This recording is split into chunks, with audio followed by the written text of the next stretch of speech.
the approval of the annual minutes. Sorry they were a month late, guys. I'll make a motion that we approve the minutes, the annual minutes that's written. I just want to, I'm sorry, Antonio. Go right ahead. I'm Trisha Visconti, not trivia. Yeah.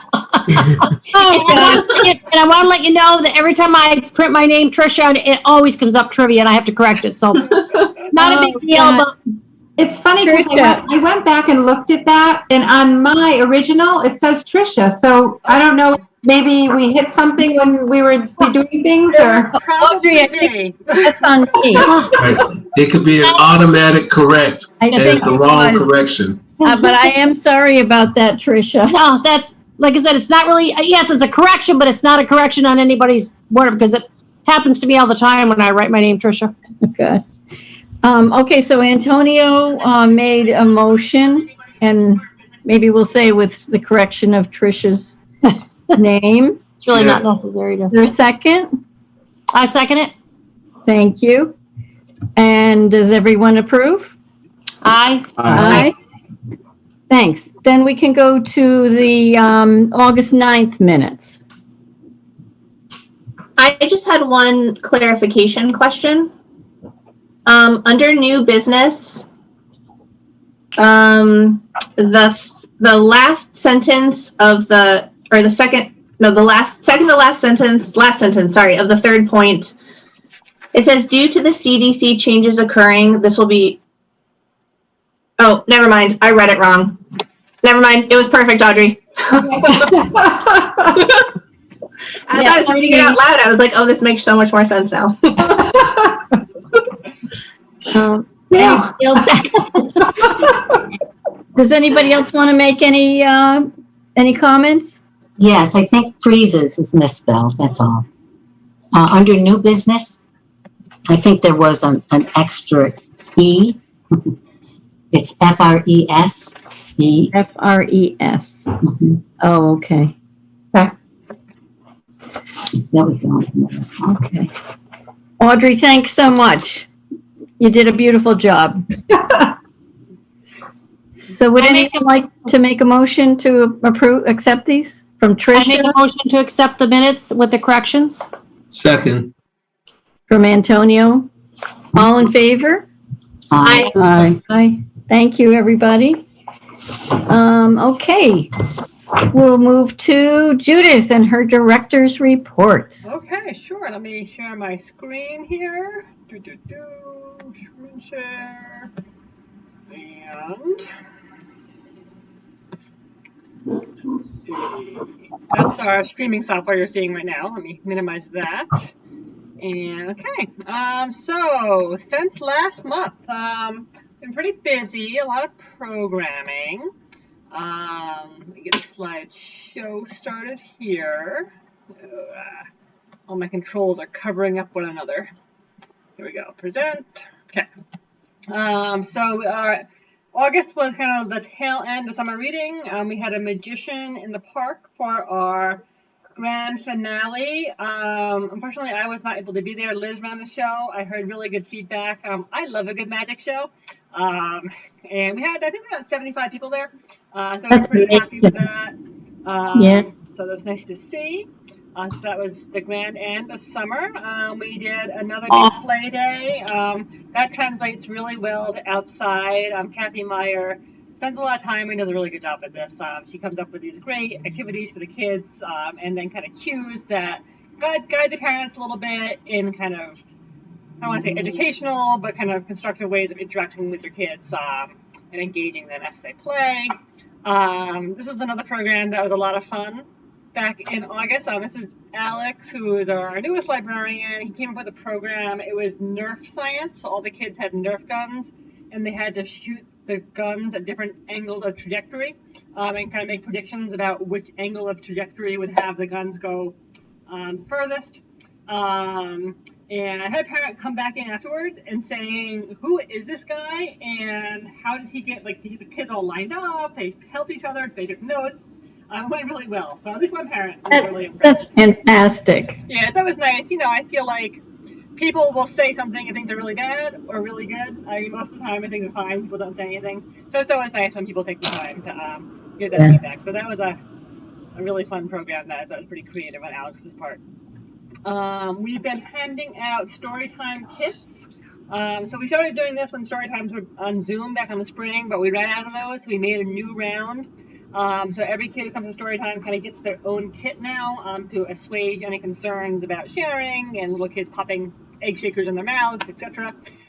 So we used some funds from the 10 Egg Pals and the Bender family to buy all the parts so kids can all have some to take home.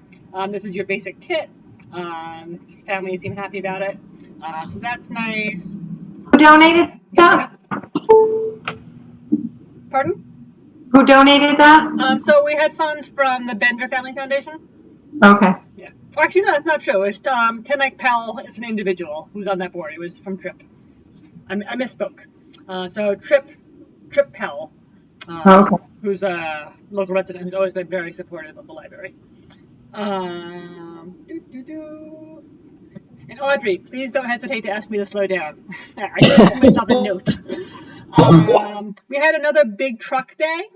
This is something that we collaborate with Henry from the Village DPW.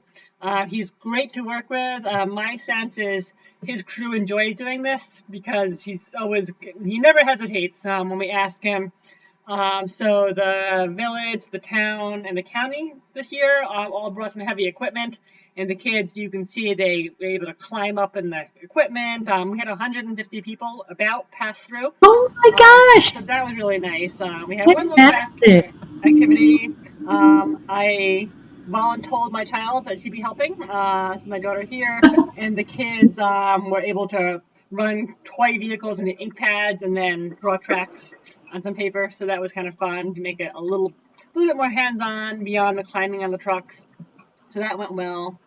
Want to thank Debbie and Meredith for helping out with art in the park as part of the Friendship Festival. These were the photos from that day, but it was so gray that I didn't get any photos of our booth.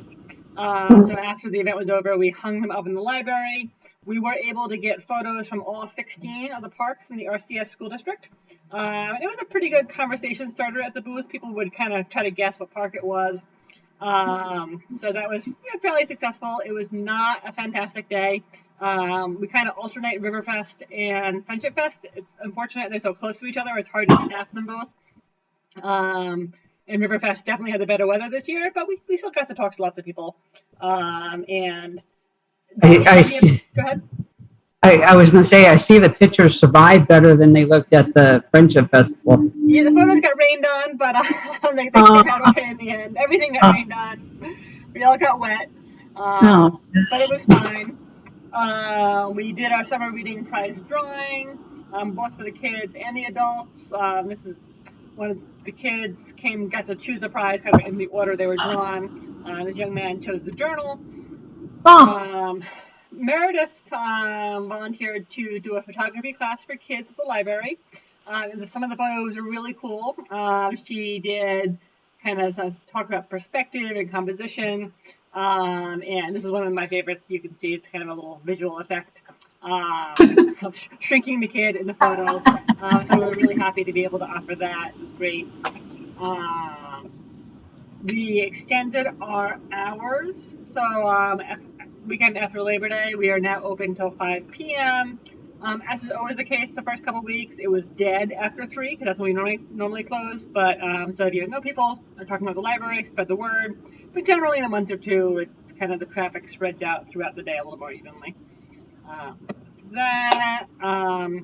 When Debbie was at the Friendship Festival, I was able to volunteer at the dunking booth. So this is exactly when Brendan successfully dunked me. I'm on my way to the water in this photo. It was raining, so we were already wet, and the water was warmer than the air. So it was pretty fun. The RCS CBA had a booth there. People paid, obviously, to dunk people, and the money went to Street Soldiers. People may know it's a charity based up in Selkirk that hands out food and hygiene products to homeless folks. So it's a great cause. A lot of people from the community volunteered. I think Dr. Bailey probably attracted the most people wanting to dunk him.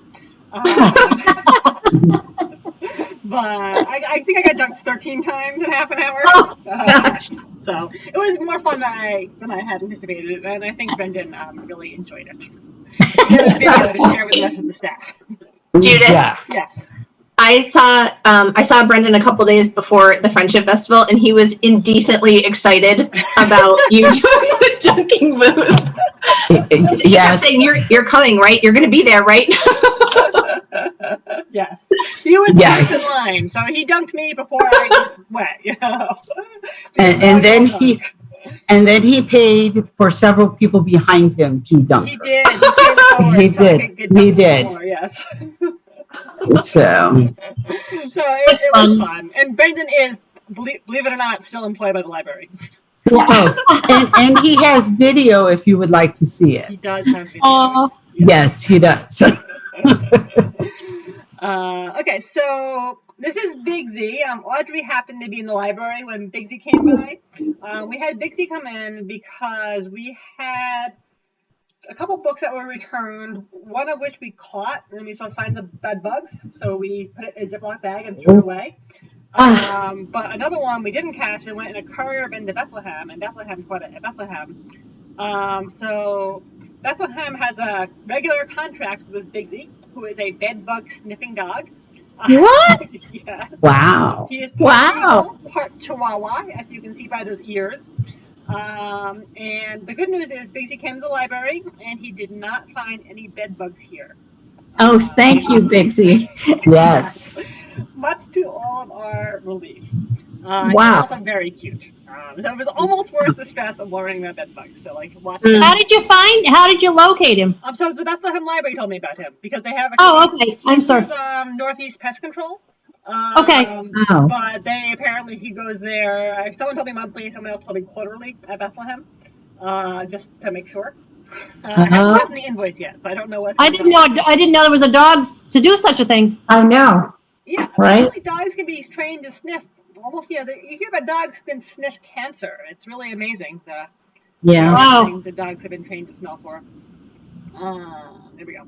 So the Bethlehem Library, part of how they deal with bed bugs is if they have a patron who returns library material in a way which is deemed not conducive to the health of the community, they will suspend that borrower's privilege. We do not have that policy. I think Bethlehem was hoping that we did because it was our patron and not theirs, so they can't suspend the privileges of one of our patrons. So I said I would bring it up. So one of the things I want to have a brief conversation about is this a policy that we would like to develop? And if that is the case, I'll draft something for next month. I definitely think, I say absolutely. I say absolutely too, yeah. Okay. Yeah. Judith, that's a little bit vague. Is it directed at bed bugs specifically, or would there be other situations where that would apply? It is not directed at bed bugs specifically. I would imagine if someone routinely returned things and there was a sign of human blood on it. Right. Okay. I just need to see. Of course. I would prefer to see a draft of the policy because because this is too vague for me to say yes or no to at this point. But I would like to the draft subject than the actual. Yeah. Right. Yeah. So I have Bethlehem's library language in front of me. It says, library may restrict a user's ability to borrow materials and/or visit library facilities when such use may jeopardize the health and cleanliness of library facilities, collections, and users. So that's Bethlehem's language. I would look probably at a couple of other libraries' policies, see what people do, and then give it to you all to review next month. Right. Thank you. I think that's a great idea. Okay. Yeah, because I found some strange things inside books. But I kind of, I found a couple of bugs and this and that. So. Well, tell us what happened, because we want to know. I just kind of blew them off and threw them away. Yeah, because this is, what would you consider, suspension for health and safety? How far would that go? What would that Well, cover? I think that in this instance, for example, it would be like you can't borrow library material until you can bring us a receipt from an exterminator to show that the issue has been dealt with. But are we talking just bugs, or what other health concerns are we going to talk about? I mean, I think the reason that I think that bed bugs are kind of a touchy issue is people are concerned that then their houses would be infested, and then it would absolutely. It only takes one. Yeah. Right. Yeah. Exactly. Yeah. Are we going to cover anything besides bed bugs in this language? I would not get specific because, as this example shows you, you can never anticipate exactly what it is. I think it's more, we're not worried so much about the specific cause of the issue, but the effect of it's something that might have a deleterious effect on the health or welfare of other borrowers. Well, draft the policy and let's see it. That's the way I look at it. That's why I'm not saying no, I'm not saying yes. Let me just draft the policy so we can see it. Yeah. We need to look at it and deliberate for sure. Yeah. The other thing that might be a quick discussion is the RCS CBA traditionally attempts or does in fact hold a Meet the Candidates night for local elections. Folks may be aware that there is a race in the town of Clemens this year for a supervisor, town clerk, and I believe 2 of the town council seats. So RCS CBA, and when I say RCS CBA, in this instance I meant me, because I'm the person who takes this on, reached out to representatives from both parties, and we got a yes from one party and a no from the other. We were told that they thought that there was unanimous among their candidates that it would be a better use of their time to, do other things, go out and go door to door or whatever. They weren't interested in participating in this event. Normally, I had the library co-sponsor this event. Again, mainly because it's my time, and I think it's certainly an event that would be of interest to the community at large. The RCS CBA thought this might happen, and we committed in advance to holding the event even if one party didn't participate, so that the other party does have the opportunity to answer questions from the community and maybe to perhaps encourage the other party in the future. So my question is, would the library be interested in co-hosting if we only have one party in attendance?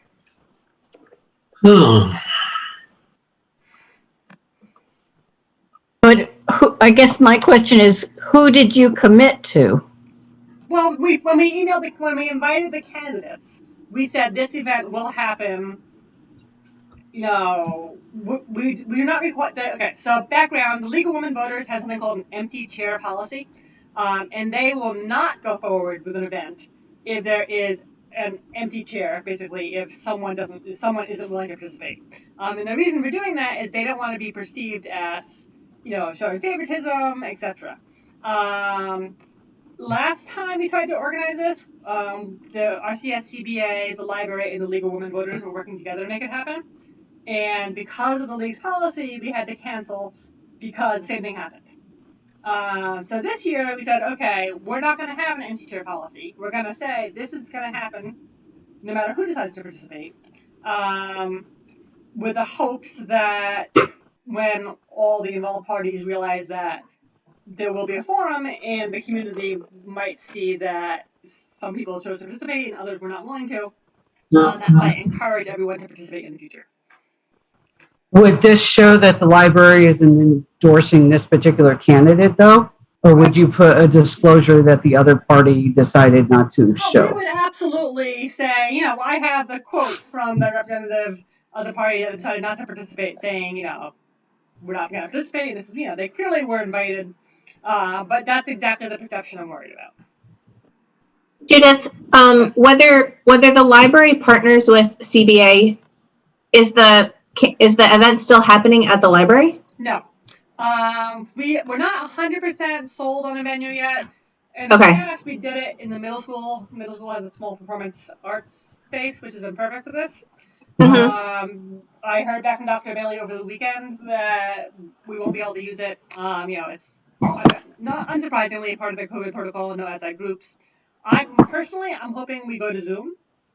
I think that it solves lots of problems, like your candidates have to wear masks, it's people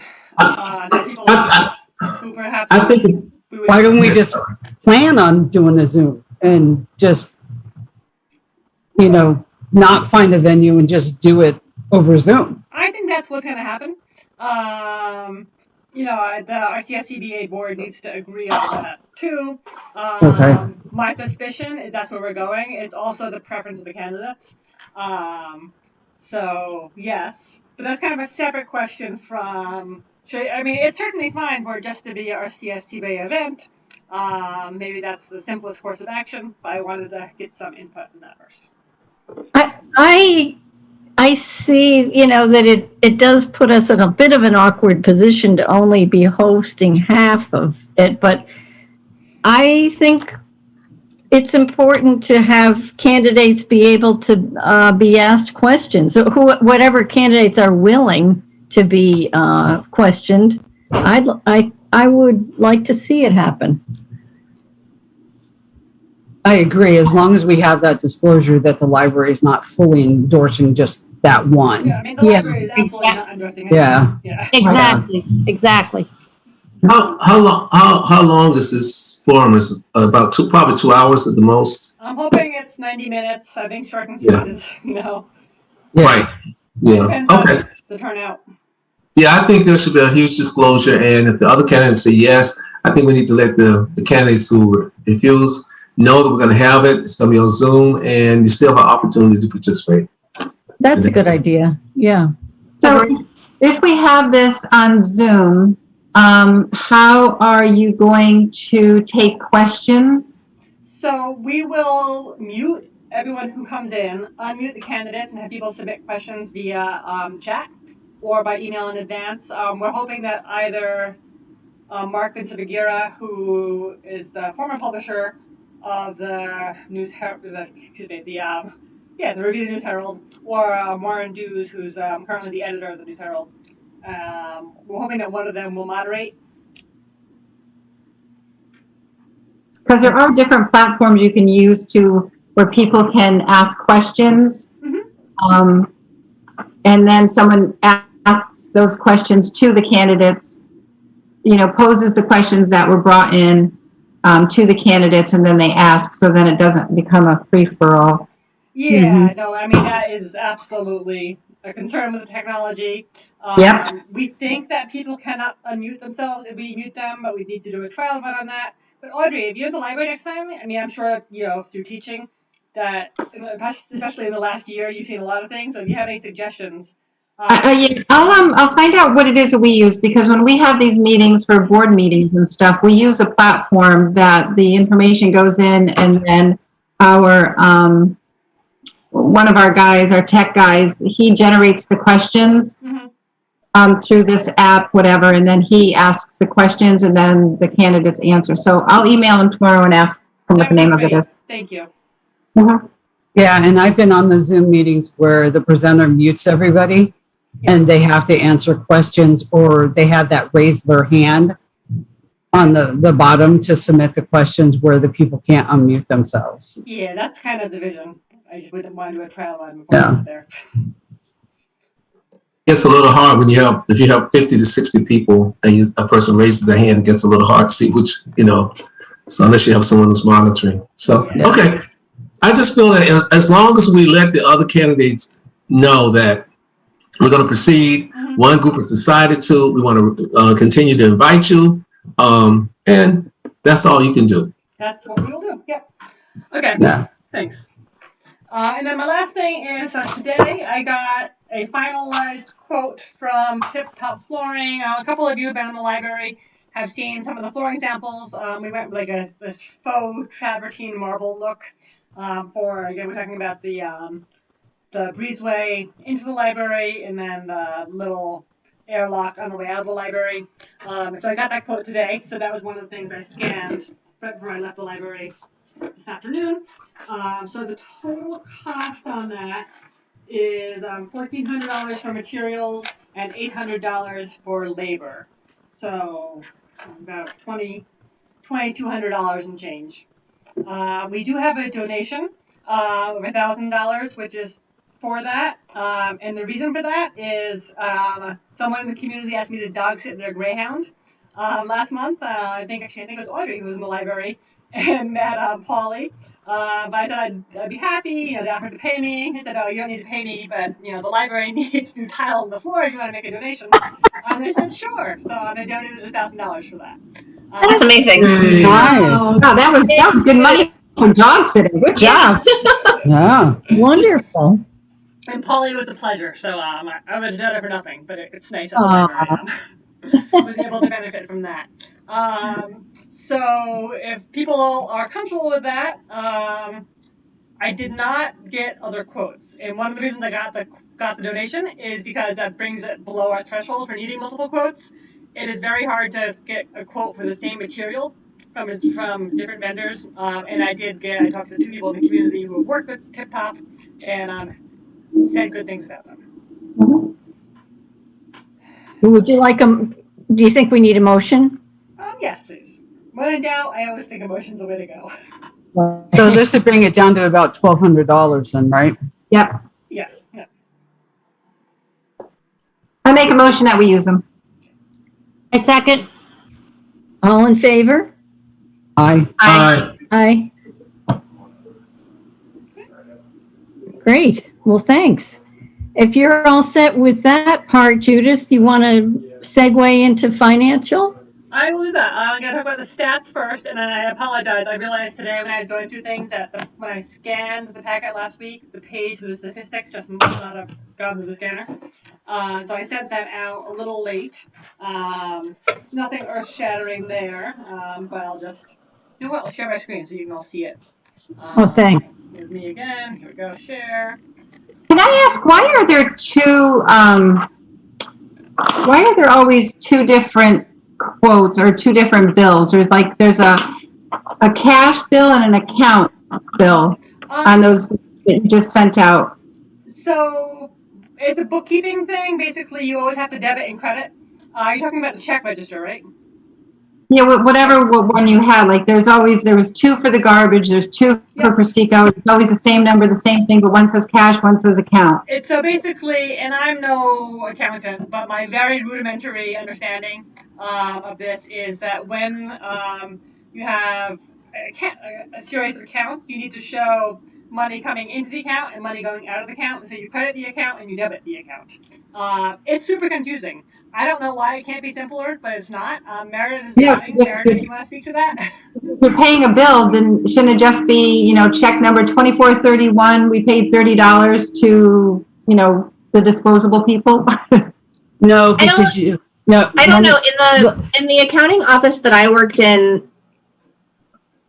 that was that's the theory, right? Debits in, credits out. But there were different ways to show the report. If you're showing all of it, it has what we have, which is, double lines for everything. Right. And it's not the easiest report to look at. So I don't know. I don't know if there's options to get a different report. But yeah, it's definitely not we're not double paying them or anything. It's a funky report. Yeah, okay. I know it's double paying. It was just weird to see everything all doubled up like that. Yeah, right. Debbie, did you have something you wanted to say? Let me explain it to you in a simple term. The reason it's doubled up like that is because you're taking money out of your checking account, but you have to tell basically your books why you're taking it out. So if you're taking out, let's say, the Central Hudson, granted you took $87 out of your cash account, but why did you take it out? So you're paying your electric bill, so it's going to be under your operating expenses. So that's why it's double. Because if you notice, if you look under account, where it says cash, it's accounts payable, you paid cash out. But above it's cash operating expenses. So basically, that's what it is. You got to tell the computer or your books why you took it out. that's the simplest explanation for you. Well, thank you very much. You're welcome. Yeah, it's about, if you get into it, it makes my head spin. And I talked to CPAs, so I'm like, can you explain, like, why is it, when you're putting money in, why is it called a debit? And they're like, no, I can't explain that. You know, so it's not just you or me. It's just a whole different way of looking at things. It is. Okay, so back to the stats on the circulation. It was kind of a mixed bag. Overall, we were up 2%. Again, the ebooks really led the way on that. Ebooks are now the equivalent of more than half of the physical item circ. We've talked about this in the past, it changes the traffic flow in the library. More and more people are doing the digital borrowing, which means more staff time is spent on programs and take and makes. So it's just, it's time marches on. We haven't seen any decrease in that. The things are up, we had a big jump in YA fiction that month, but adult fiction was down. So I never try to spend too much time describing rhyme and reason to these things, but I'll just say it was a mixed bag, and the biggest jump, as has been the case for the last few years, has been in e-content again. So that's there. And then moving on to the financials, I think, is it easiest if I share them so we can all be looking at the same thing? Yeah. Yes. Yeah, okay, so I will do that. Back to Zoom, share again. Here we are. Okay. So, Audrey, to just kind of go back to your question a little bit, the library basically kind of has a checking account for all these different accounts. So each of these line items, in a way, is an account that we track items back to. So that's part of the answer as to why it's so complicated. But what that lets us do is kind of show on how all these budget lines, things are moving throughout the year. I'm going to go to the profit and loss, which shows our income and expenses just for the 1 month.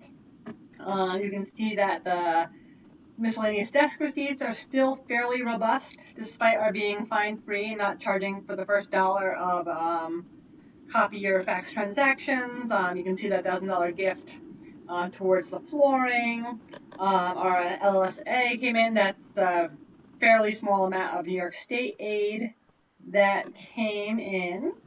And then miscellaneous income is, we actually got some funds from Albany County that's supposed to cover like PPE costs, which is great because we're handing out a lot of masks these days. We had to make an emergency run down to Catskill because we ran out of masks and nowhere's locally had them in stock. The disposable ones that we give to people who show up at the library without a mask. So that's what that is. The unbudgeted grant spending, that was the final payment on the digital sign. It says it's unbudgeted because it's not money that comes out of the regular budget. It was budgeted in that we got the grant money and we knew we could spend it, but it wasn't part of it didn't come out of our tax levy. It wasn't in the annual budget that we prepare every year, because with these New York State funds, it's hard to predict what year they're going to show up and what year you're going to be able to spend them. So that's always kind of this is a workaround to deal with that problem, so it doesn't mess up my budget too much when they hit. That's probably the only other really unusual thing there. Any questions on any of the money? I did. I had one question on the budget versus the actual. Sure. It said that we had a miscellaneous board expense for $83. And you want to know what that was? Great. Of course I do. You know what? I'm going to email you tomorrow because I do not remember off the top of my head. Yeah, I want to know what we spent it on. Sure. I don't remember what we did. Was any of it for the chicken dinner? Yeah, No, I'm wondering we haven't spent anything on that yet.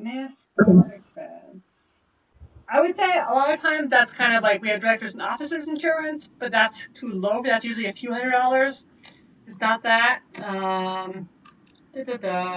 Miss board expense 80. Yes, You know what? 83.34. That probably wasn't in August because I don't think it showed up in. Let me see if it showed up in the August profit and loss. So that was from July, which is probably, that's why I'm going to claim I can't remember it. So I'm going to go back and look at the July statements and see if it comes back to me. But Okay. I'll email you tomorrow. Thank you, Judith. You're welcome. Thank you. Yep. Okay. Anything else? Okay, it looks like we can move to new business. And so our first item is reopening adjustments.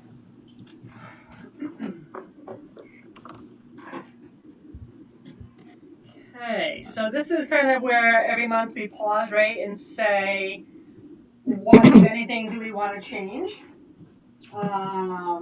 Meeting room use is its own item. Something that folks have continually asked about is the kids space. And one thing that we had not previously discussed was kind of opening it for limited hours, like for example, not having it open right after story time, because that's when there's always a bunch of people there, but having it open, select afternoons or something like that. So I thought I'd just bring it up and see what people thought. I don't personally think you should open it up yet. I agree with Audrey. I just think things are too unstable quite yet. Yeah. They all. I I think agree. we should wait until after October 31st. We'll probably project January because I believe there'll be a vaccine for children 5 and above. So that's why I was thinking maybe we could reconsider around January. Let's hope. My understanding is the current word is like November for school age kids, and Yeah. then I haven't really heard a lot of predictions about the under 5 set. Yeah. So I think maybe reconsider it in January, just see how things are going with the various vaccines for younger children. Yeah, the percentages are still high, and you honestly just don't know, Right. wise, who has symptoms and who doesn't, and it's just too risky. Yeah, and with the school, I think who knows what's going to happen, with all the kids back at school. So I think we're wise to wait as well. Yeah. Sounds like consensus. Yeah. It's kind of a no-brainer. We okay with that? Yep. Mm-hmm. Okay. And anything? No, I just feel bad because I know how much energy we put into creating it. That's what I feel bad about. But it's just one of those things, we just have to wait. Well, but the problem is that, and if we do open it, it's going to create more work for you guys at the library because you're going to have to clean it every day. Yeah. Right. Every toy, every piece. And that's just too much. Yeah. It's really a lot. Yeah. I agree. I just feel, I look at how much. Yeah, I'll do. That's all. I mean, I understand we have to sanitize every toy and all, and that's a lot of sanitizing. Yeah. So I'm okay with it. I just feel bad for it. That's all. I agree. It is too bad. And any other opening adjustments? No, I think that's the side meeting room use is probably related, but that's its own item, so we can wait on that. Okay. So our next one is the vaccine mandate. Yeah, so last month we talked about this, decided to sit on it a little bit.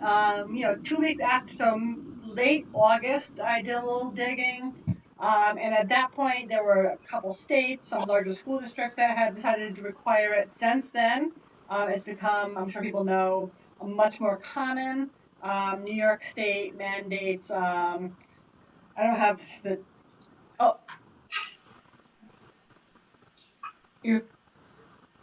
Laura, you okay? Oh. Yeah, she's telling whoever to not get into. She's telling whoever not to get into her camera view. I'm like, I think I'm saying what's I'm saying. I can see the person in the mirror. That's why. I'm so sorry. I have my son's dog here, and my other son was trying to get the dog. Well, I'm glad that's all there was. Okay, back on topic here. Okay. New York State, about 2 weeks ago now, mandated either vaccination or weekly testing for all public school employees, state workers. There is no testing exception for health workers.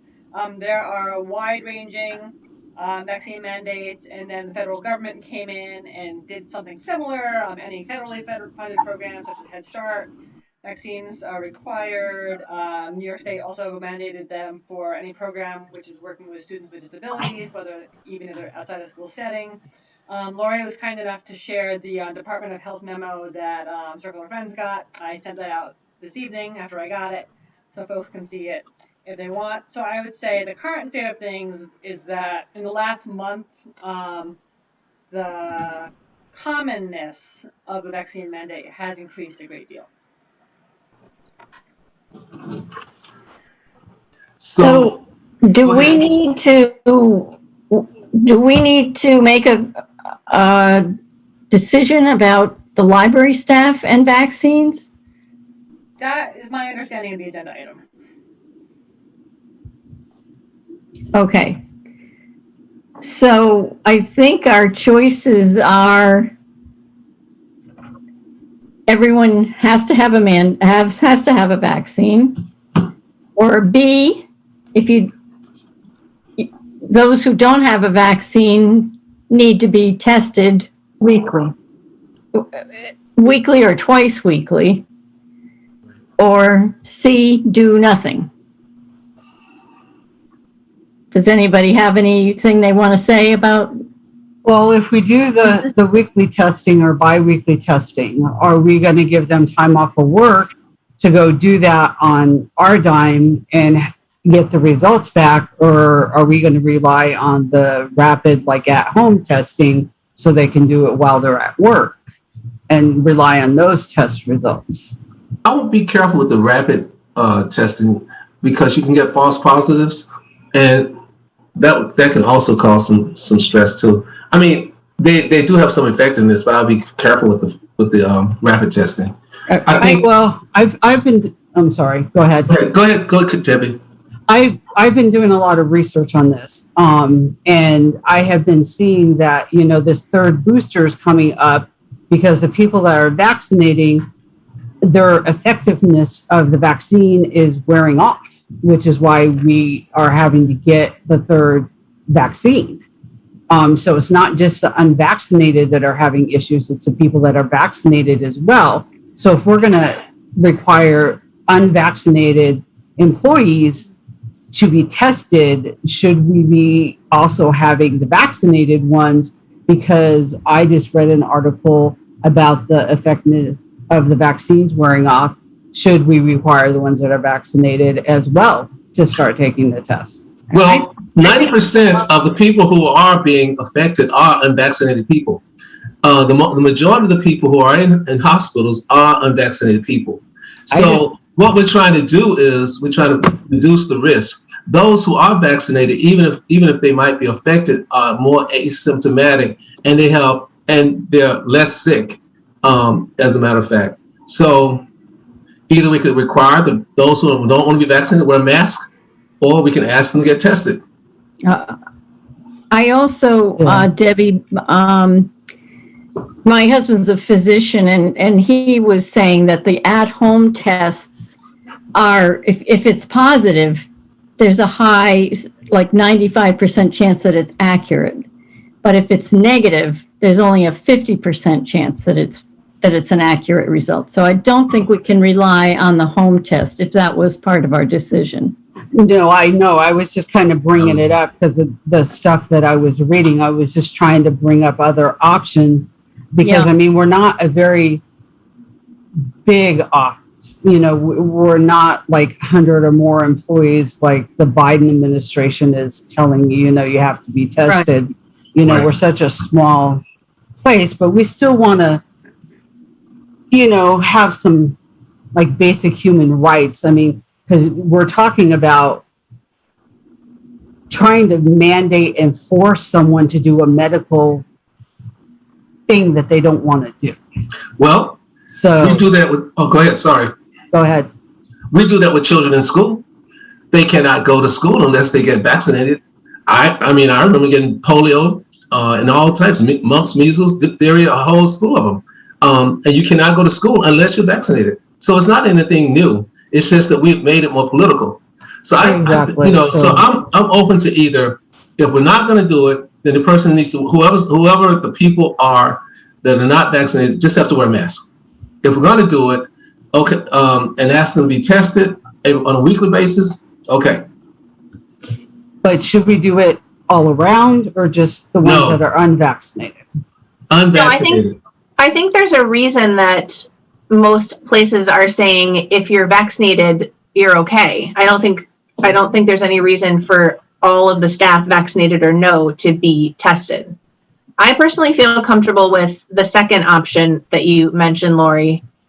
To get vaccinated or to get tested weekly. I think because we have so many kids coming in, and that's what the school districts are doing, I think we do have a leg to stand on as far as that goes. I would be interested to know, for the other organizations that are playing that the same way, how they're handling some of the issues that Debbie brought up as far as, do they get tested on work time? How do they report that? Do they have to stay home until they get their results? I think those are some of the logistics that we would need to work out. Those are big questions, all of those. Yeah. I also am concerned about the interaction with children under 5. Or over 5 to 11 until they get vaccinated. Well, we have I don't know what you would. We have a preschool librarian. I don't know what the actual early childhood, Mm-hmm. and those children don't have any ability to be vaccinated. So I think that's a special concern that we have. So I kind of think that the early childhood librarian needs to be vaccinated. Well, yeah, it's tough because because our staff is smaller, everyone kind of rotates through as well. To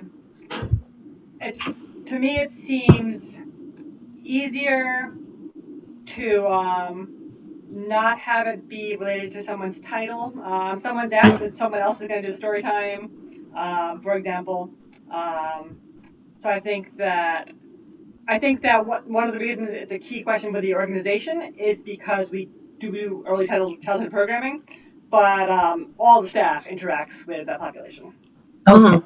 Yeah, and we have a mask mandate now. Yeah. Right now, everybody needs to wear a mask going into the library. So as long as we continue that, even if you're vaccinated or not, everybody should be wearing a mask in the library. True. There are some organizations that are also giving a deadline for vaccination, like Yes. September 27th, or, they're giving them 90 days, things like that. So I was just mentioning that. But I think I concur with Lori, and certainly Meredith, that the individual should be tested, or individuals should be tested once a week at their own expense and at their own time. So that it doesn't affect what's going on in the library. But is this going to be a condition of employment? If this person or persons are not going to be tested, or, if they're going to continue to be unvaccinated, is this going to be a condition of employment? If they're not vaccinated by X date, are we going to let them go? Well, that's something that I just brought up. That some companies are doing that. Yeah. But is that something we what if want? the person refuses to do the testing if they don't get the vaccine? And if we're going to require it, why should we make them pay for it? But at this point, as far as I know, the counties have been paying for testing. I mean, every time I've been tested, I've never been charged. And I believe I just heard that Greene County just got monies, which makes me think Albany County just got monies for testing. So I'm going to hope on that front that anybody that needed to be tested would have access to free testing. And don't get me wrong, I'm just kind of playing Yeah, off here. I get it. We going to pay for person to persons to take the time off to go do that? I say no. Because The library, I say no too. I'm sorry. it's, I think it's a New York State law that if someone wants to get vaccinated, then the employer needs to provide the time off for that, and then time to recover if necessary. But and that makes sense. it's an accommodation to someone, so that our preference is that someone be vaccinated. If for whatever reasons they find that they're so opposed to that they are willing to go through the inconvenience of testing, it shouldn't be an inconvenience to the library. It's an inconvenience to the individual, is how I see it. So we accommodate them to take the time off to go get the free No, test. the other way around. They would do it on their time. No. No, that's what I mean. We would Yeah. tell them, this is your schedule for the day. Let's just say 4 to 7. Mhm. So they have to go sometime before 4 o'clock before their shift to go get it done. Right. That would make sense. I agree. On their own time. On their own time. I agree. Audrey, That I'm makes curious, working in a school, has the procedures been developed for this yet where you are? Oh, no. So they're just starting this now. Yeah. They, put out a little survey if you're vaccinated, if you're not vaccinated, and just doing general testing. So you can say, yes, I don't mind being tested once a week, and then you go down and they'll test you at school. It is Even not, if you you are not doing it off your time. It's none of that. The school is providing that. That's surveillance testing though, right? Yeah, but because they can't mandatorily tell them they have to be vaccinated at this point. Job does not, the government can't do that yet. So right now it's just in the conversation that they will be tested just, whenever. Well, am I hearing that most people feel comfortable with it, that we would prefer our staff be vaccinated, but if you're not vaccinated, testing is required, I'm going to say once a week, and masks are required. On their own time. Testing is required on their own time. Would anybody like to make a motion to that point? I just have one question. When do we want to make this effective before we make a motion? Good question. Do we want it to start October 1st or next week or? I think my opinion is it should start right away. Well, we got to get Judith time to get it into effect with her employees. As soon as Judith feels it can be implemented. When do you think you could implement this without making too many waves with her employees? So I think what needs to happen is it would need to be announced as the policy, immediately, and then saying, if people are not vaccinated by October 1st, we would start testing. Okay. To get That people, makes sense. Oh, okay. I like that. Go and get a shot or think about it. Yeah, I like that. What is the true county's rule about all of this at this point? Like, what policies have the county and the state brought about all of this at this point? That you have a leg to stand on to say you have to do this. It's the same thing that so there's a federal thing encouraging all employers to mandate it, and then it would basically be the same thing as the school districts are doing, that employees need to either be vaccinated or be tested. So it's the same. It's a little different because HOCL didn't include libraries, but we are under the Department of Education. This is a common thing with libraries. We're kind of left out because we're not big. But it's the same principle as is happening in school. And do you know what other libraries are doing? So we talked about this at a meeting on Friday. Libraries are moving in this direction. Most of the libraries that we're probably one of the bigger libraries that doesn't have a union. Most of the libraries that are bigger than us have a union, which complicates the process a little bit. But like I talked to Bethlehem, they thought that it would be likely that that is something they would arrive at with their union. Either vaccine or weekly tests. Albany is actually starting off by increasing the health. If you choose not to get vaccinated, your health insurance cost is going to go up.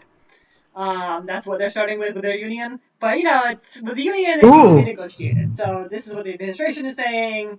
The union doesn't want that. Oh, okay, maybe vaccines do need to be required. I did ask our staff, and I know that this is often the case when staffs are surveyed. The majority of staff feels more comfortable when everyone's vaccinated. And when I emailed all our staff saying this is on the agenda, let me know if you have any feedback, I heard back from 2 people, both of whom said, I would like all my coworkers to be vaccinated. Well, that's understandable. I'm with them. But I do think we should have a motion about what we would like the policy to be. Right. I'll make a motion that the library would prefer all employees to be vaccinated. Those that refuse to be vaccinated will be required to be tested on a weekly basis at their own expense. And this policy is effective immediately with reasonable guidelines provided by the director. Do you want to say that? Do you want to add to that, Antonio, that it will not be during their day? It has to be prior to their coming to work or after. Okay, we can add to that. I have no issues with that.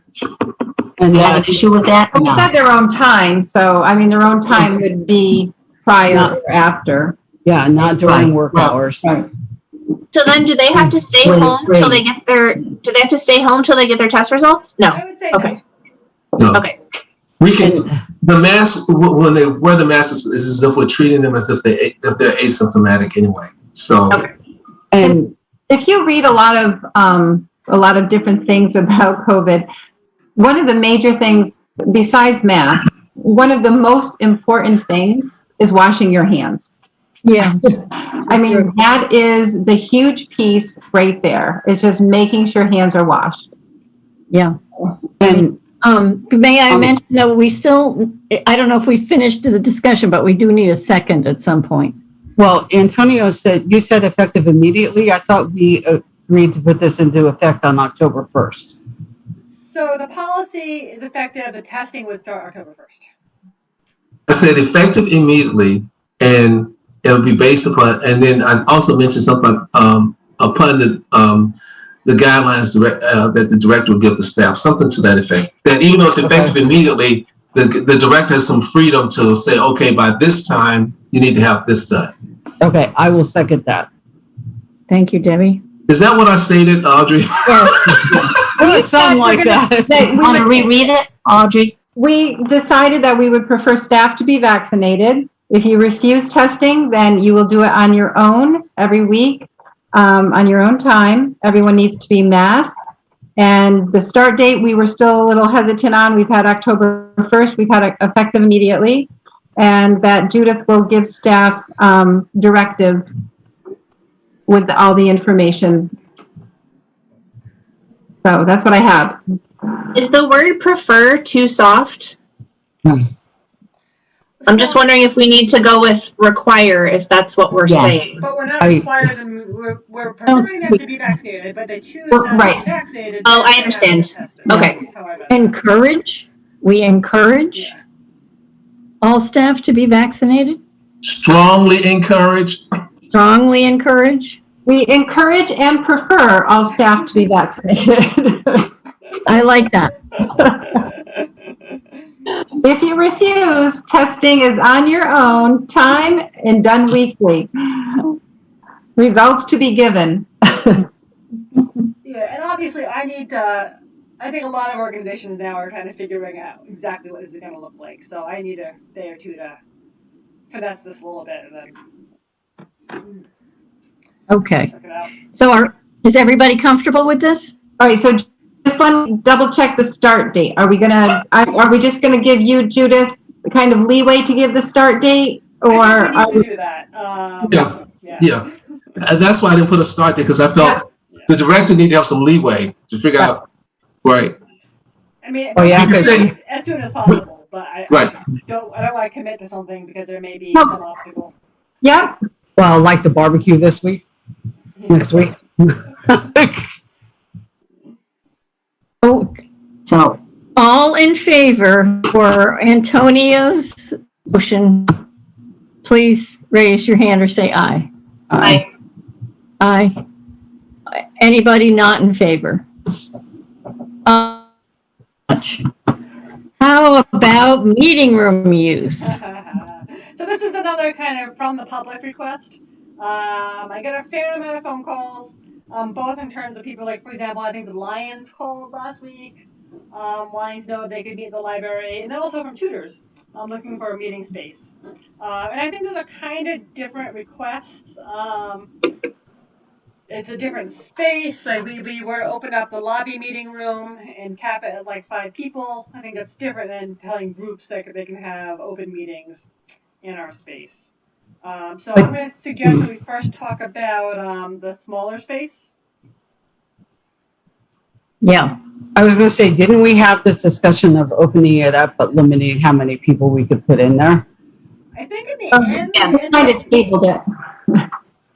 Yeah, I think we tabled that. Yeah. Was our last. We were, I think the last time we just decided we were going to wait to see what the numbers were like, what was going on with COVID before we decided. I mean, yeah, because if you're going to have programs in there, why can't we open it up a little bit? So, I mean, I would think limiting how many people are in there and giving them that social distancing space to where they're not like 8 at a table might be okay. I like the idea of opening it up for educational purposes like tutors with the social distancing and masks being required. I agree. I agree. Is that for the smallest space, Lori? Yeah. When you first come in. We don't have tutors meet in the back room because, I mean, I think actually the district wants the tutors to meet in a place that's visible, Yes, not behind closed doors. definitely.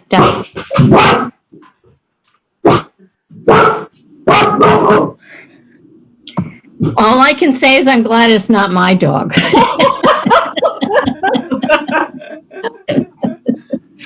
Can I ask how big are the groups that are asking to use the meeting room? So the Lions, I don't know. I can't imagine it's a huge group. And then your tutors are tutors. Most of the time, it's probably not more than a dozen people. Yeah. I would really like to see us be able to open up both rooms. Okay. I mean, I think we've done a very good job, led by Judith, about being kind of on the forefront of here's how we can provide services safely. And as much as I hate to say it, I feel like COVID's here to stay, right? So we need to figure out how to roll on with what we do. And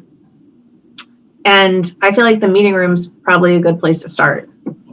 So I'm in favor, I guess, of opening up both rooms with a limit and the masks. And I don't know what that limit should be, but. And that begs the question, we've had a limit of 20 folks in the library. I think if you're using the meeting room, you need to bump the total number, which I think is very, very reasonable to do. Mm-hmm. you would have a lower, I didn't get that, Judith. What did you say? We need to bump the total number. Okay. I'm sorry, I need to lean into my mic here. So if you had 20 in the library already, and then you would have like an additional 8 to 10 in the meeting so room, raise the maybe? limit to 30 is what you would do. And honestly, like when there's no meetings and no programs, there's usually like 3 people in the library. It's pretty quiet. But programs and meetings have always been what's changed that. We're still doing our story times outside, and we're hoping to carry that through October, but we won't be able to carry that into November. So if we leave it at 20, except for if there's a meeting? I think it's easier just to raise it to 30. Okay. So do you want a motion for that, Judith? Well, is that what we want to do? Is that? Yeah, yes, let's have a motion and discuss. Okay, let's see. So we need a motion that raises the library overall limit to 30 and describes meeting room use as the number of people in each room with masks. Anybody want to tackle that? Sure, I'll tackle that. Thank you. So I make a motion to increase the limit of people in the library from 20 to 30. She's shaking her head. And that we're going to reopen the meeting rooms with a limit on the people and requiring masks in the meeting rooms. And Now, do we have to be specific about the limit? Right. That's Judith, what do you think? Yeah, I think so. I think you could probably do 12 in the bigger meeting room and, I don't know, 5 in the smaller. I think that sounds about right. Yeah. Okay. That sounds reasonable. So 12 in the bigger meeting room and 5 in the smaller meeting room. Yes, right. Would anybody like to second that motion? I'll second it. Thank you, Marie. Okay, is there anything else anybody wants to say about the meeting room use? If not, we'll go on to the annual survey. Okay. Oh, wait, one question.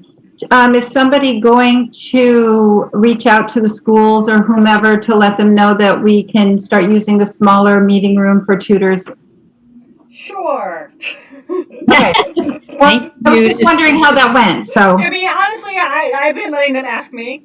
Because, people have called or messaged the library saying, hey, what are you doing? Yeah. And this week I said, well, there's a board meeting on Monday. Let me find out and get back to you. It was not on my list to let the school know, but I can certainly do that. Well, I mean, you don't have to. When they call, you can just say, hey, yes, you can use it. And then it'll just maybe slowly, trickling, and that's good. Oh, Judith, designate it to one of your people. Let them do it. Excuse me, Lori. Did we vote on that motion? Did we vote on I it? think we got to the second, but we didn't get to the vote. Thank you, Antonio. All right. Okay, so everyone who is in favor of the meeting room motion that Debbie outlined, please say aye or raise your hand. Aye. Aye. Any opposed? Thanks, Antonio. Okay, so maybe we can go to the annual survey. Okay. So every year we do a survey, and I'm just bringing this up to see if folks have particular thoughts on something that we go to ask. And this is more like just raising the question. If people have thoughts, they can email me. I have not started working on it yet. Last year we did a lot of kind of questions about, do people prefer things to be, what mix of digital and physical experiences and materials that people like. It seemed like a timely thing to do. We don't really want to repeat that, even though we're still in a similar environment. So if there's anything that you think it would be helpful to get community take on, what I'll do is I'll have a draft of the survey for our next meeting, but if between now and then you're like, oh, I'd really like to see this included in that, please let me know. I know one question would be down our strategic plan is put a question in there. If you have a tween, what would they like to see happening at the library? Yes, and we're actually we're jumping ahead a little bit, but we're working on a teen advisory group.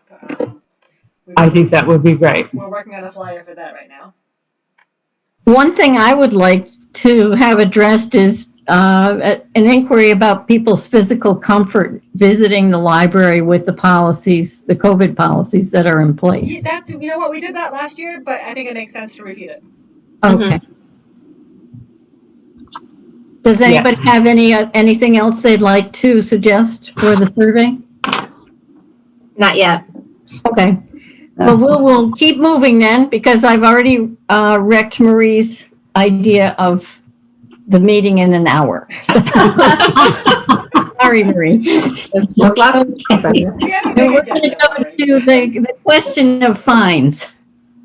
Okay, so pre-COVID, we were starting to look into the possibility of becoming a fine-free library. When we were not accepting returns, when the building was closed to the public, and for a while after, it made a lot of sense not to charge fines because, the library was closed for 3 months, books were all over the place. And we kept that just as a kind of a goodwill gesture to the community during this time. So it's been, a good year and a half since we've charged any late fees. I talked to Carol about this. We don't think that we've seen any market increase in things not coming back. We mail out late notices. We did a little spot check to see if those numbers had increased. They have not. It's overall, people are always happy to hear they don't owe anything. And we've been operating fiscally in this environment for a while. So I thought it made sense to kind of reassess and see if we want to have this be go from a because of COVID thing to a permanent thing. I vote for permanent thing. I have a question. Is it just for late books or is it for like lost or damaged It's books? only for late books. Okay. So if you bring a book back, if you borrow a book and don't bring it back, or you bring it back and it's not circulatable, you can't borrow more books until you pay for that one. Okay. Then I agree.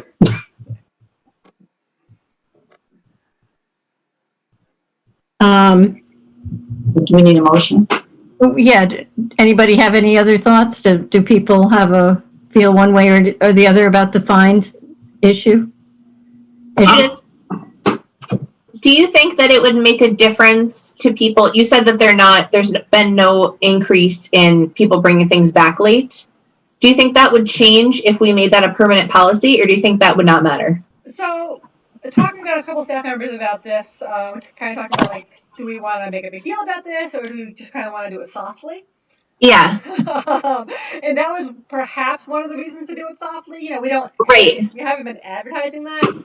I mean, I would like to think it wouldn't really matter. And just to clarify, I can't say for sure that people aren't bringing things back a little late.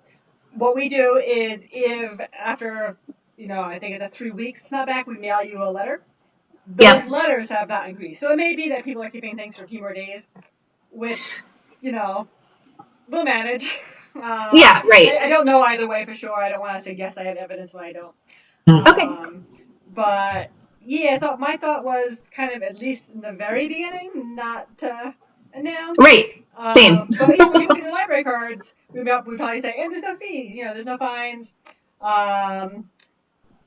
Yeah, you'd hate to think that people would be like, oh, great, I'm going to keep all my stuff forever.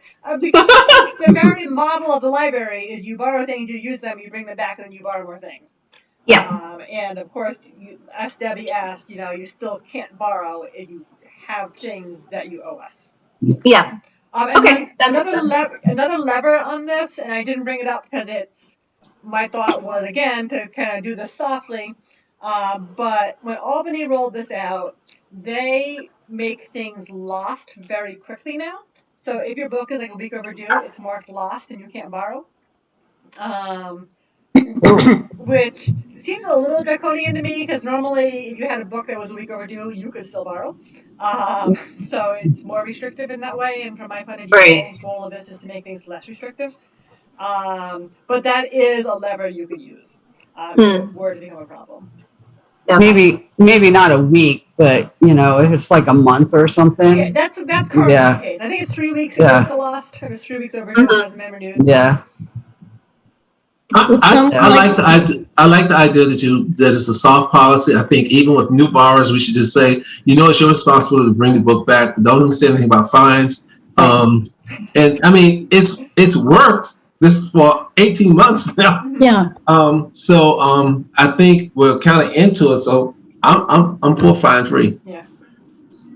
Would anyone like to make that motion? I make a motion that we keep it fine free.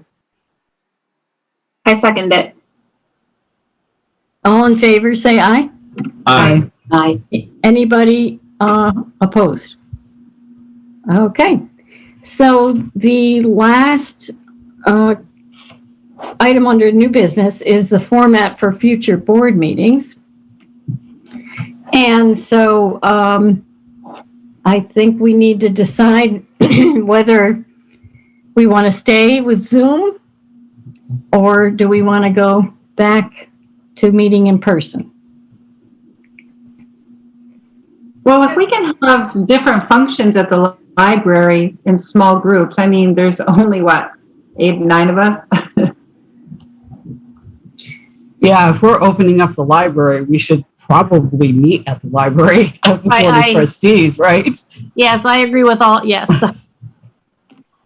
And so in August, everybody met in person, right, for August? Yeah. Yes. Yeah, we just last. And it was social distancing and masks. Yes, and mass. Yeah. So I just wanted to interject. I think that the real pro of Zoom is no masks. Yeah. And speaking at length, I mean, I don't know how teachers do it, like speaking at length in a mask. Exhausting. It is. Not fun. It's certainly doable. It's not prohibitive, but I just want to make sure people kind of weigh that. It's great to see people in person. I feel like it's easier to obviously make eye contact and have the nonverbal communication. But it's all of it. It is, because it's hard to understand, you know, if we get into like a long discussion like we've had tonight, it's hard to hear if we're socially distanced and, you know, covered up like this. It does get that way. You know, I find this a lot easier. Well, I do truthfully, know that the open meeting, I'm sorry, Antonio. go ahead. No, go ahead, Marie. Go ahead. I was going to say that, you know, the governor now has the open meetings law until January. So that we can have virtual meetings until January. Unless she changes it again, you know, or she extends it, not changes it, but extends it, given the situation. So, Yeah. Frankly, I like Zoom because I've been involved in so many meetings and they're so efficient. And plus, I don't have to worry about driving here and driving there. I can just be where I am. That's the selfish part of me about Zoom, is that it's just more efficient. We're not driving here and driving there. Lori is in Rhode Island and she can still be at the meeting. No, it's true. You know, when you think about it. So that's what I like about virtual. I like being in person, but I do like it with virtual. I mean, I wear a K95 mask 8 hours a day. But it's, you know, I do it because I have to. But I do like Zoom. I like the virtual because we can meet efficiently. And if I have another meeting, I can go to that meeting. Well, see, that's the same with me because starting once we do the time change, I'll have another meeting starting at 8:30. Oh. So if we're that's because it's on Arizona time. I'm going to be with my friends in Arizona because we're going to actually do a class. So it'll be easier for me to switch from here to the Zoom with my friends in Arizona. But if I'm at the library and I'm like, oh, I got to leave now because I got to drive 15 minutes to get home to meet my other class. So I also think that you should have a bigger say, Judith, because you have the most verbal reporting. It's not that big a deal. We could do it every other month. You know, there's a number of things. I will say I'm running a marathon the day before our next meeting. So if we do another virtual one, I'd really like it to be that one. What about this? Okay. Fully get out of my chair. Could we just go month to month for a couple of months until we see how things go? And that's what my preference would be, and that we stay with Zoom for multiple reasons, including the marathon. Is that something that we need a motion about, or we can just? How about we just leave it as it is, and we'll table this for next month and see how numbers and everything else go. Yeah. So next October will be another Zoom meeting. There we go. Okay. Thanks, everybody. So towards the end of our agenda here, we've got upcoming events, which is the chicken barbecue on the 23rd. Okay. I hope everyone's selling tickets. So far, I've sold about 25. Wow. Wow. So far. So hopefully I can sell a few more. I sold 5 at the Riverfest, and then I have a commitment about at least 20. So hopefully I'll have 25, at least 25 sold. So, but what I need is, I know that we need to have a deadline. I think the deadline should be, yes, ma'am. Did you want to say something, Lori? Oh, no, I'm just Okay. hanging around. I'm sorry. No, the deadline should be at least by, what is this? The barbecue is the 23rd. So that's Thursday, right? Next week. Yeah. So the deadline, this should be at least by Tuesday, when everyone should, we should know how many tickets have been sold, who the tickets have sold to, so we can have an idea. When does Reese need to know how much chicken he has to Yes, buy? I'm texting him right now. Oh, It's gotta be Monday or Tuesday. Yeah, because I thought it was at the end of this week we had to have him in. That's what I thought too. I thought we were supposed to be in I by think we put Friday. down the 16th or All something. right, Yeah. end of this week, then Friday, we need those tickets sold. I don't want to be hunting you guys down on Monday and Tuesday. We'll show up with them. So on Friday, we need to know how many tickets you've sold, and we need to name, have the person that's going to get it, the number, the ticket number, and the person. So if you could also email it, because I want to like compile the whole list for Marie, who's going to handle the money. Along with Megan Aurelia. Yes. Okay. The two of us are going to That's Right. work great. together. The way And then we're going to need volunteers. It starts at 4, so we probably need to be there by 3. Is that correct? Okay. 3:30. So No, 3:30, I think was all, I think 3:30. 3:30? Okay. All right. My Yeah, I thought, can't be there by 3. I can be there between 3:30 and 3:45. yeah, whenever you get Yeah. there. And what do you need volunteers for? Serve the food, give out some cookies, keep people in line. Social distancing. Okay, because Antonio, I need something where I can sit. I can't stand. All right. Well, I guess we'll figure out something for you to do. Yeah, because I asked to sit at the table to do the tickets and stuff because I can't stand. I Okay. think, I was wondering, Debbie, if you might want to be at the end of the distribution line, and we really often need help separating the bags and opening the bags for That's us to true. put the food in. And I you could could sit for probably that. do that. Yeah. Yes, that is true. Yeah, because my feet and my back, there's no way I can stand for that long. No problem. Okay. No, Yeah, because I can stay as long That would be as whatever, that would be a as big long as help. I'm sitting. would have a chair for you. Yeah, Yeah, we'll put a chair there. Right. yeah, because I can stay the whole time as long as I'm sitting. Okay. That's no problem. So we could, we're an accommodating group of people. We've done these before. So, Yeah. I also wondered if we wanted to assign somebody to just help people, welcome them and thank them for coming, and kind of orchestrate the 3 to 3 foot social distancing aspect of it. true. Who wants to serve, first of all? Who wants to be Me, able to I serve? want to. That's Lori, I'll serve food. Audrey. I will Okay. not be able to be there, folks. That's okay, Trish. Sorry, Tricia. We'll find other things for you to do. Clean up the next day. Then I guess I could do the social stuff, since I am kind of a social bird anyway, and talk to people and thank them for coming, and then help and social distancing and that type of stuff. If you- And library calendars. I could do that too. Oh, there you go. All right, I can do that too. We want you to come to the library too. Okay. So I'll do the social distancing and thanking people for coming and that type of stuff. Okay. How many people do you think we need to do the serving part? We need a person on the chicken, the corn, the cookies, the coleslaw, Potatoes. the potatoes. So like 4. Well, all the coleslaw and everything, all should be packaged up right in little containers, and the potatoes. So like you're just kind of putting, you can set that Just stuff put it in inside. and then just add the chicken and then go. Yeah, So, I think like- 3 is enough. 3? Okay. Yeah. Okay, so it sounds like good. Yeah. Are any of the library staff going to help?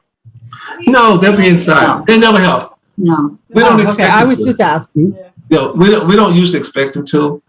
They usually are inside, and and then we just do it to have fun. Well, it sounds like I've been to the fundraiser and gotten the chicken. I just never helped. So Yeah. So, Antonio, is there anything else you'd like to discuss as far as the barbecue? Well, I hope we can. How many tickets do we have out so far, Judith? Don't ask that question. I've gotten tickets back from a few of you, and tickets have started selling at the library. They always sell so many more the 2 days before. I think we've sold like a dozen tickets so far at the library. People never buy them. We're actually, I think that's more than we've usually sold this far out. It's always the week of. So I can get you a number tomorrow. I haven't tallied. Okay. Deb brought in 10 this evening, right, Deb? yeah, I brought in 10 and I picked up 10 more today. Right? We'll probably need some cash to make change. Oh, yep, I'll take care of that. Yeah. But I think we already got the people going to collect the money or the tickets. We've already got the servers. We already got the bag opener, and we got the person who's going to be the socializer and give everyone a cal. I think we're okay. Great. Then thanks so much, Antonio, for pulling it all together. Well, I want to thank Marie for helping me. And Marie.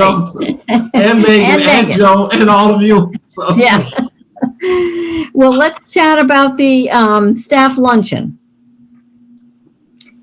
Do we want to shoot for a date? And I guess it should be soon if we want to do it outside. Is that something we do? Yeah, we usually in the past Didn't do it last year. No. Judith, how long do we have the tent? The tent's ours. Oh, okay. Yes. Do you anticipate having it up through October? I do. Okay. Is it the one we had at the Friendship Festival or another No, tent? it's a much bigger tent. Oh, is it like a big white one? It's a green, but yeah, it's like a carport. It's like a party tent. More like people have them for carports. It's kind of that kind of tent. Oh, okay. So who puts on the staff luncheon? You generally make stuff. Like somebody brings a salad, somebody brings drink, somebody brings a sub, somebody brings dessert. And then we just it's a small fit for the staff. Oh. And stuff you can bring the day before? Because I'm at work. So I can't sure. Absolutely. Okay. You could do something anything like that. Okay. Yeah. Does everybody feel okay about potluck? I mean, in terms of people touching things, and I don't know, I'm fine with that, but. I'm okay with it. Okay. I mean, it's honestly, it's just for all of you who work together all the time anyways. That's true. Judith, do you think, let's see, there's 7 or 8 of us on the board, and how many staff? 10. 18. So that's 18. Does that sound like we could socially distance in that tent? Do we have enough tables? We do. We have a lot of tables, and invariably someone will I feel like this month someone's been out sick every day, and then invariably someone's on vacation or so we won't, and then that includes Lori. So we would shoot for a time where most people would be there. But I would say we have 7 or 8 probably is. Well, does anybody have a thought about what date? I think we should do it, certainly not the week of the barbecue, but maybe within 2 weeks of the barbecue. Yeah. Is there a day or time that makes more sense for your staff, Judith? Yeah, I mean, I would say 12:30 or 1. That way the people who work the morning are still there, but people you finesse the edges on that a little bit. Thursday, I do my staff meetings on a Thursday because that's the best day. We could do a Thursday at 1 or a Thursday at 12:30.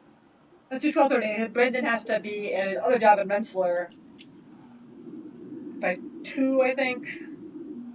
Do you want to do it? Did it October 1st? Is that the week after the barbecue? That's a Friday. So What about the se- 7th? the 30th or the 7th. I think the 7th sounds good. Yeah, and that's just before Columbus weekend, so. Yeah.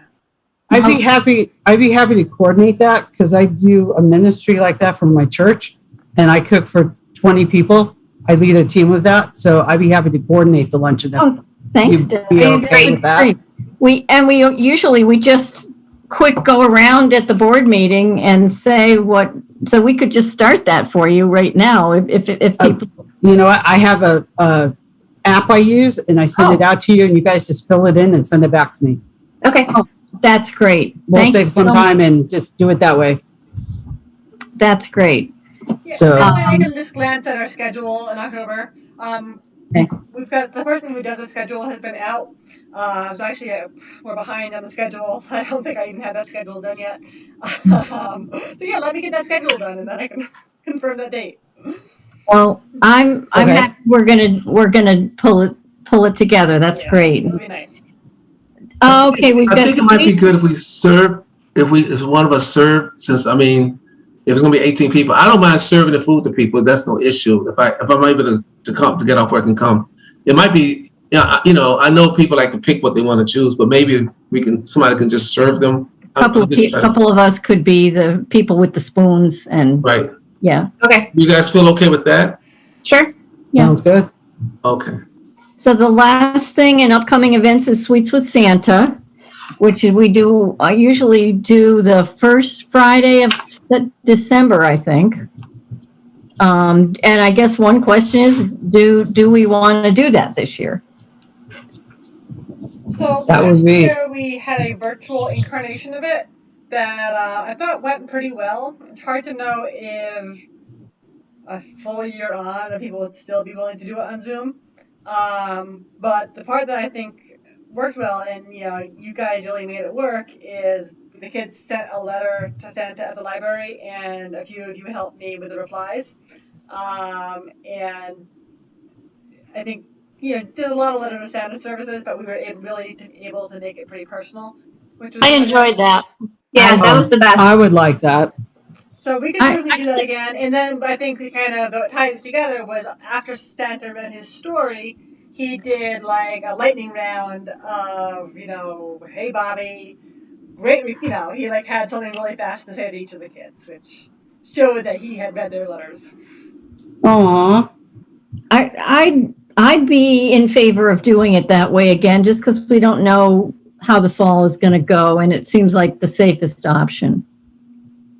So I'm willing to write letters. It was a lovely thing to write letters back to the kids. Sign me up. Yeah, I'd like to do that. That sounds like fun.